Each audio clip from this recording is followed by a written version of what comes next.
කොහොමද ඔයාලට? ඉතින් අද බදාදා දවසක් හොඳටම මීදුම සහිත දවසක්. සමහර වෙලාවට පේන්නෙත් නැති තරම් මේ අපේ ගෙදර ළඟ ගෙවල් ටික.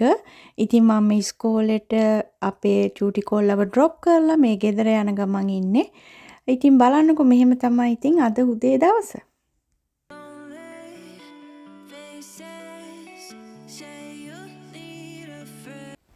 ගොඩාක් සීතල වුණත් එළිය මට හිතුණා පොඩි වැඩක් පටන් ගන්න ඕන කියලා එළියේ. ඉතින් බලන්නකෝ මම මොකද කරන්නේ කියලා. මං ආයේ පොඩි වැඩකට මෙන්න මේ ගහ තියෙන්නේ මගේ බ්ලැක්බෙරි ගහ. මේක පොඩ්ඩක් බඳින්න කියලා බැලුවේ. බැඳලා වින්ටර් එකට රෙඩි කරන්න ඕනේ. හරි මේ විදිහට මම බැන්දා.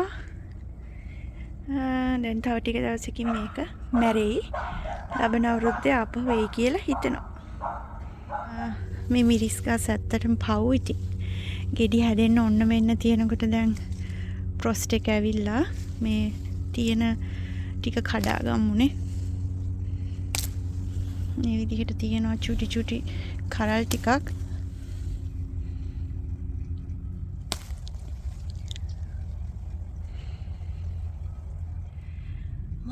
ලස්සනයි. මන් දන්නේ මෙච්චර ලස්සනට පිපිලා ඇති කියලා. මේ මගේ යාළුවෙක් තමයි මට මේක දුන්නේ. මේ මගේ යාළුවෙක් ගෙනාපු කහ රෝස පඳුරක්. ඉතින් ඇත්තටම මම මේ රෝසස් වලට එච්චර කැමති නෑ. ඒ වුණාට මේක කහ පාට නිසා මගේ අලුත් ගෙදර වත්තේ හැදුවා. ඉතින් මාස 3ක්වත් ගියේ නෑ. මේක හොඳට හැදිලා මලුත් පිපිලා.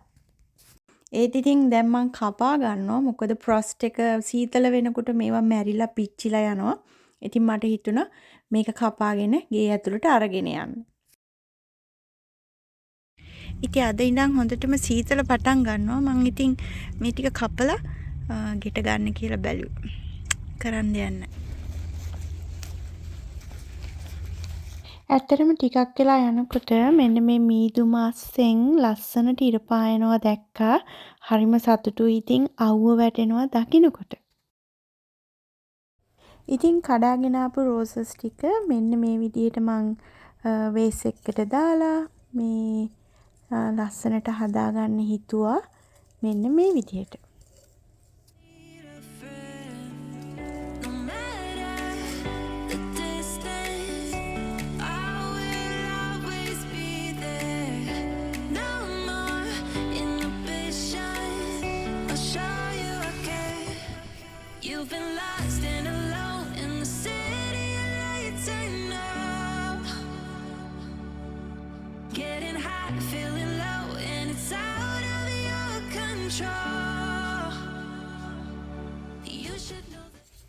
තාම මට එළියට යන්න මූඩ් නෑ. කොහොමත් අද එළියට යන්නත් ඕන. මේ පෑන් කේක් මික්ස් එක මම උදෙන්ම හිතුවා අද පෑන් කේක් හදන්න ඕන කියලා. මොකද මේ පැණි පොල් පැණිනේ. පොල් පැණි තිබුණා මේ හදපුවා. ඉතින් මං හිතුවා ඒක ඉවර කරන්න ඕන කියලා. 3කින් විතර හදමු. කහ ටිකකුත් දා ගන්නවා. එච්චර හිතන්න එපා හැඳි නෑ. හැඳ නෑ ඒකේ විතරක් හැඳ නෑ. ඊට පස්සේ බිත්තරේකුත් කඩලා දානවා. යාට ලුණු ඕන වගේ නම් චූට්ටක් ලුණුත් දාගන්න. වැඩි වුණාද මන්දා. දාලා මේක හොඳට අපි කලවම් කරගන්න ඕනේ. වතුර ටික දාලා මේ විදිහට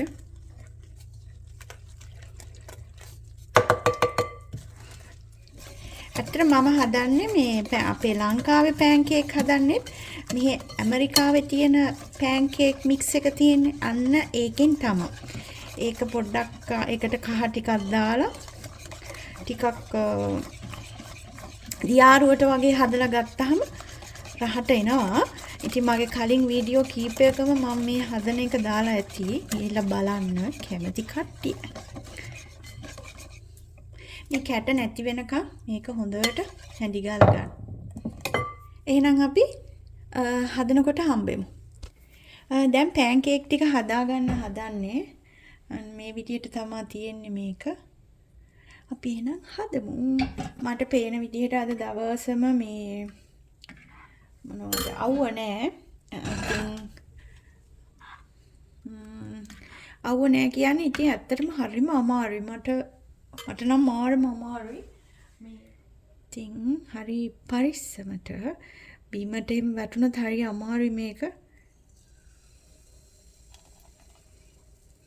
මම මේ ක්ලීනින් වැඩ අඩු කරගෙන කොහොමද වැඩ ටික කරන්න කියලා බලන්නේ. ඉතින් මෙන්න මේ විදිහට හරි ගස්සලා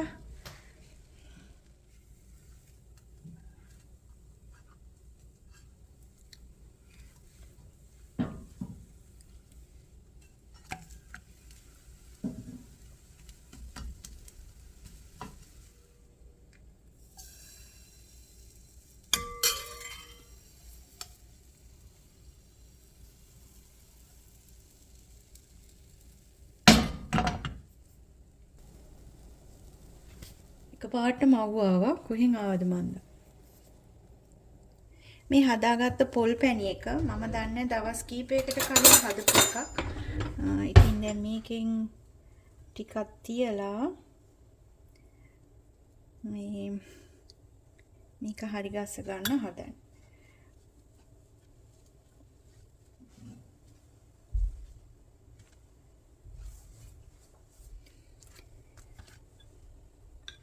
මේක නම් ටිකක් ඝනකම් වැඩි වගේ.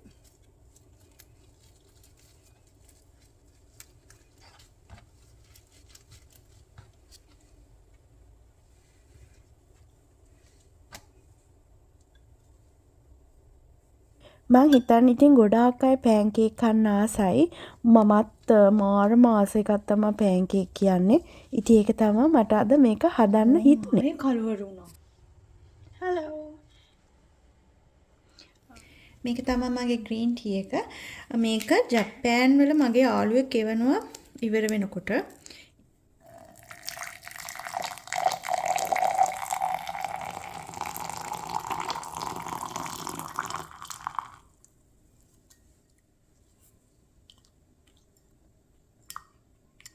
මේ තමයි මගේ ෆේවරිට් ග්‍රීන් ටී එක. ඇත්තටම හරිම රසයි. ජැපනීස් ග්‍රීන් ටී මන් දන්නේ ඒක මාර රහයි. හරි වෙනසක්. ග්‍රීන් ටී එක මං හදාගත්ත පෑන්කේක්. අපි එහෙනම් බ්‍රෙක්ෆාස්ට් එක අරගෙන shopping කරන්න යමු.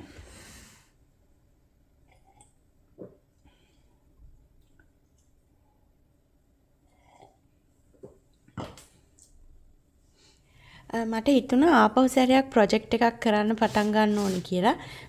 අද චුට්ටක් වැඩ ටික ඉවර කරලා ටිකක් ෆ්‍රී දවසක්.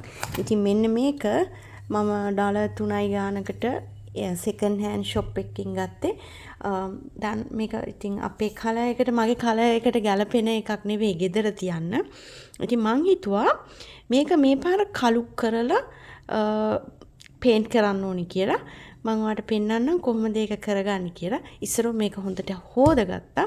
හොදගෙන මම කලින් වීඩියෝ වල පෙන්නුවා වගේ බේකින් සෝඩායි ඊට පස්සේ මම මේ වගේ බ්ලැක් කලර් මොනවා හරි කමක් නැහැ. ගෙදර ඉතුරු වෙච්ච මොනවා හරි කලර් එකක් පාවිච්චි කරන්න පුළුවන්. ඊට පස්සේ මේ දෙක හොඳට මික්ස් කරගන්න ඕනේ. වැඩිපුර ටිකක් දාලා ඔයාලට තියෙනවා නම් ස්ප්‍රේ කරගන්න පුළුවන් මේක. ඉතින් මම මේ විදිහට තමයි හරි ගස්ස ගන්න හදන්නේ.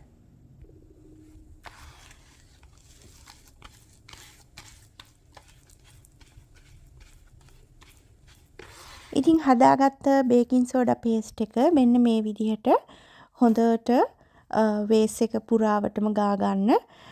ඊට පස්සේ වේලෙන්න තියන්න. ඊට පස්සේ ආපහු සැරයක් ගාගත්තට කමක් නැහැ. ඊට පස්සේ ඔයාලගේ ගෙදර තියෙන පාන් පිටි ටිකක් අරගෙන මේක පුරාවටම ඉහ ගන්න ඕනේ. ඉතින් පොඩ්ඩක් මේ වේස් එක චුට්ටක් තෙත් කරලා ඔයා මේ විදිහට පාන් පිටි මේක පුරාවටම ඉහ ගන්න.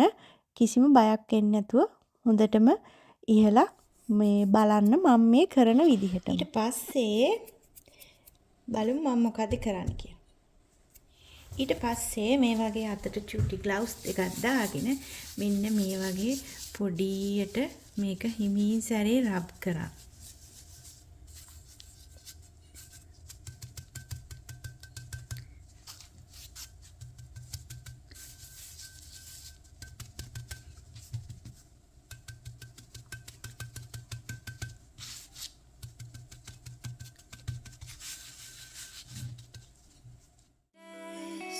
Say you need a friend, no matter the distance, I will always be there. No more. ඉතින් මෙන්න මේ විදිහට තමයි මම මේ වේස් එකට පාම් පිටි දාලා හරි ගස්සගත්තේ. දැන් අපි බලමු ඊළඟට මම මොකද කරන්න කියලා. ඇත්තටම මෙන්න මේ පින්තූරේ තියෙන විදිහට තමයි මට මේ වේස් එක හදාගන්න ඕන උනේ. ඉතින් ඔයාලටත් පුළුවන් මෙන්න මේ ස්ටෙප් එකෙන් නතර කරන්න. මම මේ ස්ටෙප් එකෙන් නතර නොකර ඊළඟ ස්ටෙප් එකට යනවා. මට ඕන වුණා තවත් මේක ටිකක් බ්‍රවුන් කලර් වේස් එකක් විදිහට ගන්න. ඉතින් බලමු මම ඒක කොහොමද කරගන්නේ කියලා. දැන් අපි මේක පොඩ්ඩක් විතර මට ඕනේ මේක ටිකක් බ්‍රවුන් කලර් ටච් එකකුත් එන්න හදාගන්න. ඉතින් අපි බලමු ඒක කොහොමද කරන්නේ කියලා. මම පාවිච්චි කරන්නේ මෙන්න මේ මිල්ක් චොක්ලට් කියන පේන්ට් එක. ඒකයි වයිට් කලර් එකයි මික්ස් කරලා අර කලින් හැදුවා වගේ නිකන් ටිෂු එකකින් පොඩ්ඩක් ටච් කරගෙන යන්න තමයි මම ප්ලෑන් එක. බලමු කොහොමද මම ඒක කරන්නේ කියලා.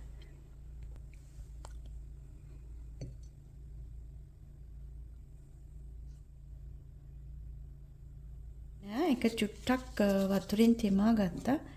තෙමාගෙන දැන් අපි මේක හිමින් සැරේ ඔයාලට කැමති තැන්වල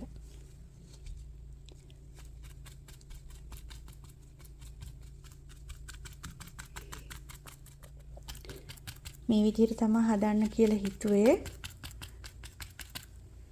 මේ විදිහට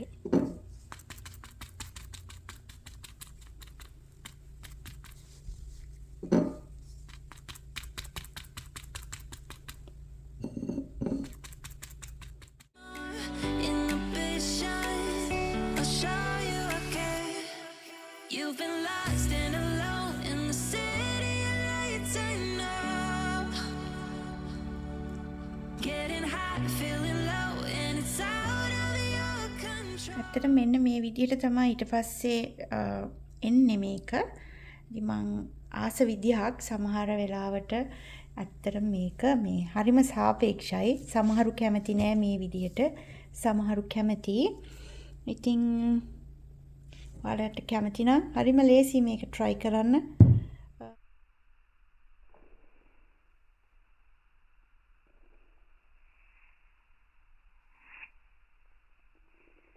ඉතිමට පොඩ්ඩක් විතර මේ හරියේ පොඩ්ඩක් ටච් කරලා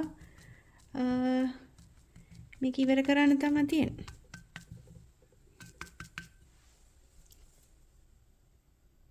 ඉතින් මේ ඔයාට පේන වේස් එක වෙනවා $123ක්. ඉතින් ඒක ෂොප් එකෙන් ෂොප් එකකට ප්‍රයිස් එක වෙනස් වෙනවා. ඉතින් මට ඕන වුණා මේ වගේ එකක් කොහොමද හදාගන්නේ කියලා බලන්න. ඉතින් ඒ අනුව තමයි මම මේක හදන්න පටන් ගත්තේ. ඉතින් මට මේක සෙකන්ඩ් හෑන්ඩ් ෂොප් එකේ උනේ $3 ගාණක්.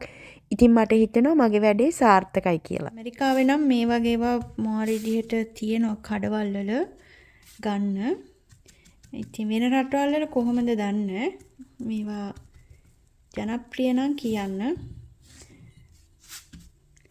ඉතින් මම පොඩ්ඩක් ඉතින් එක විදිහේ මම මගේ ස්ටයිල් එක ටිකක් මම මේවට ආසයි.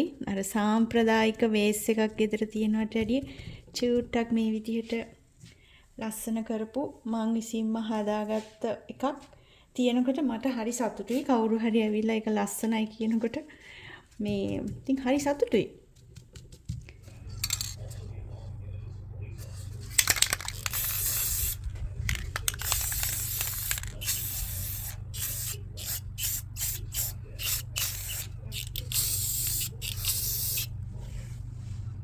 ඉතින් මෙන්න මේ විදිහට තමා මගේ වේස් එක හදලා ඉවර කරේ. ඇත්තට මේ වගේ එකක් ෆෝල් එකට වගේ ගොඩක් ලස්සනට තියවි කියලා හිතෙනවා.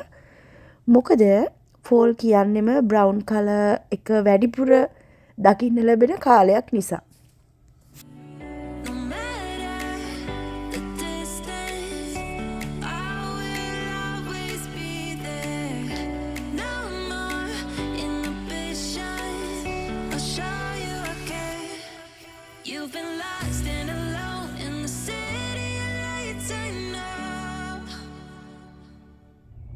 ඉතින් ඒ වැඩෙත් ඉවර කළා මම ගියානේ shopping. ඉතින් මම හිතුවා අපේ පරණ ගෙදර ළඟ තියෙන ස්ටෑන්ඩින් බයාල එකටත් ගිහිල්ලා පොඩ්ඩක් බලලා එන්න ඕනි කියලා. මං ආවේ තනියම.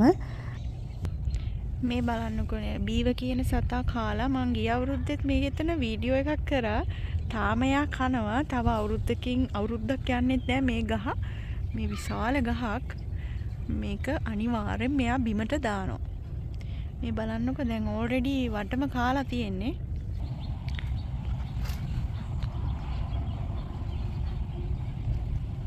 මේ වලට පේනවා ඇති මෙයා මේ වටම කාලා තියෙන්නේ. මේ විශාල ගහ මේ බීව කියන සතා තමයි මේක කන්නේ.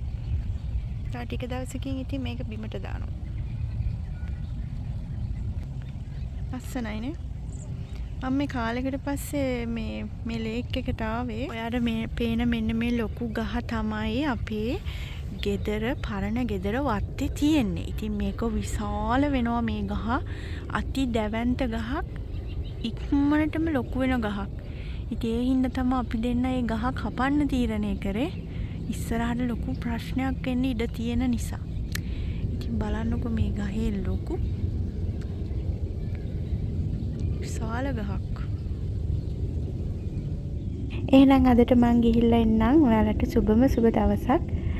ලබන සතියේ ආපහු හම්බෙමු. බයි.